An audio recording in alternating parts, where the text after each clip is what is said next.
one of the things that's asked sometimes is, where is the faith community? What is the church doing? And so we wanted to bring one of our very own, Jonathan Chapman, to come from Church on Purpose, and that's intentional, Church on Purpose. He's also a coach with us with the Empowerment Network Step Up Omaha program. Let's please welcome Jonathan Chapman.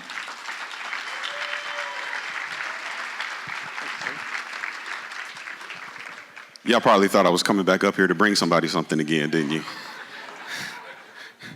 Well, good morning, everyone. So I want you to know that I have been timing all of the other presentations. And so I know that I have 4 minutes and 37 seconds before Willie stands up on me. Then I have another 45 seconds before he makes his way to the steps. And then after that, I have another minute and 5 seconds before he walks up on the stage and does me like the Sandman at the Apollo. So let's move. So it is definitely an honor to be here to share. This particular moment is very unique because following this, there won't be a breakout session here this morning. As a matter of fact, this breakout session won't be until Sunday morning at 9:25. You're more than welcome to attend. But what I wanted to share during this time, which was a little bit difficult because as I was sharing with Monique, it's challenging to present a complete thought in just 5 minutes.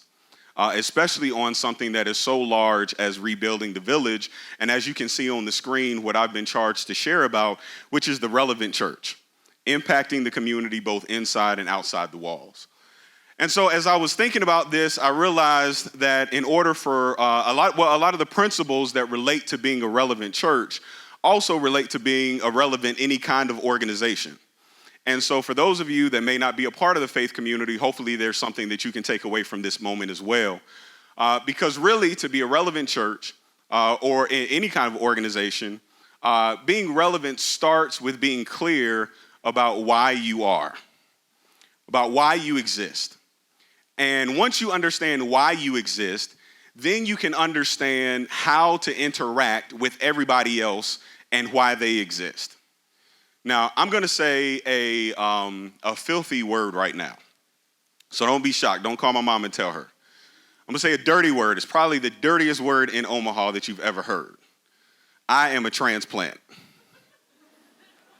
Now, the people that are chuckling are laughing because they understand that our community has a certain culture around welcoming and embracing people that aren't from here and supporting them in their attempts to be able to make Omaha the best place that it can be. And we'll get to that in a second, but I want to tell you my story. So who knows what this is? The pedestrian bridge. So 5 years ago, I stood in that exact spot on the Bob Carey pedestrian bridge, and I committed to moving my family to Omaha, Nebraska to plant a church. 11 months later, my wife and our 2 children were on the road, relocating to Omaha, Nebraska to plant a church. And it wasn't because there were no active, lively, and effective churches in Omaha. It wasn't because there was nobody here doing the work. It wasn't because there was nobody here that was engaged and active and involved in the community. But it was because I believed that we had something very unique to offer and that we could add value to the work that was already being done here in this community. See, when you are clear about why you exist, then you will never have to compete with anybody else because you will always understand the unique contribution that you make to the team. See, in sports, you notice that the left tackle is never competing with the quarterback because the left tackle understands his very unique responsibilities to the team. And the quarterback is very clear about his responsibilities as well.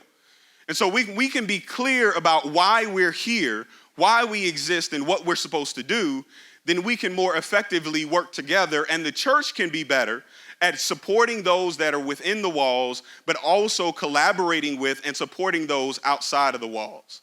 Now, this is a question that changes our lives. When I was thinking about what the church was going to look like and who we were going to be and what was really going to be a hallmark, the question that kept coming up in my mind was this word, why? Why do you need to move? Why do you need to start another church? Why are you going to do things the way that you're going to do them? And this question became foundational to who we are as a church. It's why the name of the church is Church on Purpose. Because for us, It is not only a name, but it is a declaration of culture. In that everything that we hope to be able to do will always be with purpose, with clarity, and with intention. Because the moment that the church forgets why it does what it does is the moment that the church ceases to be church on purpose. Now, if you got a church named Church on Purpose that ain't doing stuff on purpose, then how foolish do we look? But it was important for me because, what we're trying to do is create a culture within church where people feel comfortable asking questions. Because when you can ask questions, then you learn and you grow. People that aren't asking questions aren't learning. And so in church, we wanted to create a place where people could ask questions, where we wouldn't be afraid of questions. Why would we be afraid of questions when we're connected to the God that knows everything? So we wanted to create a place where people would feel free to ask questions because it helps them to learn, but it also challenges us as leaders to make sure we never forget why we do what we do.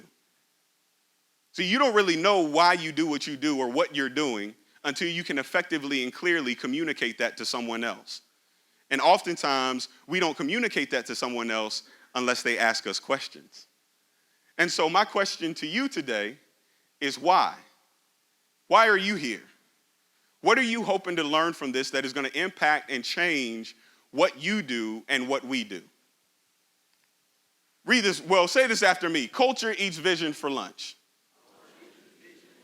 This is a quote from John Maxwell that completely revolutionized my approach to ministry. And it is why we are trying to create a culture where people can ask questions.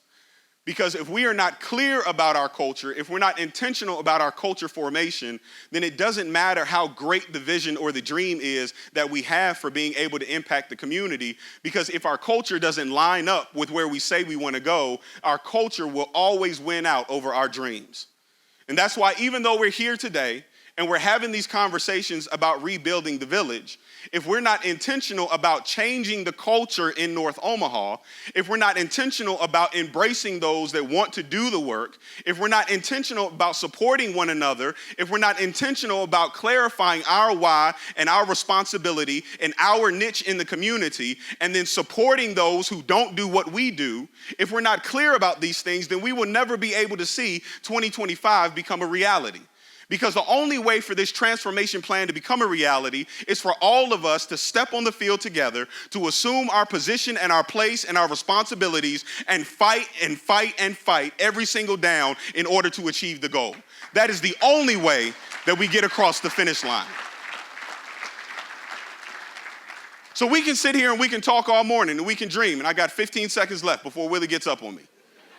Oh, I was 15 seconds off. Dang. I thought I had a good internal clock.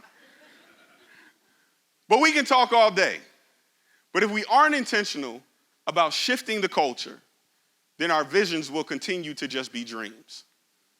So here are the questions that I want to leave you with, that I want you to think about today. Why does your organization exist? What is the unique contribution that you make to the work that we're talking about with Transformation 2025? What do you bring to it that nobody else can do? And then why are you affiliated with that organization? Because if you're clear about why the organization exists, then hopefully you're clear about why you exist and made the decision to connect to that organization. And then lastly, why are you here today? Some of you probably just wanted a day off work. But some of you, I believe, are here because you genuinely want to participate in the rebuilding of the village. And if that's the case, then it is my hope that you will maximize this moment for everything that it has. Because when we can answer those questions, then we can work together. We can find value in our unique contributions to the work. We can be clear about where we've been and about where we're going. And when we do those things, then we can put our pride and our ego aside and we can unite around a common agenda. Thanks.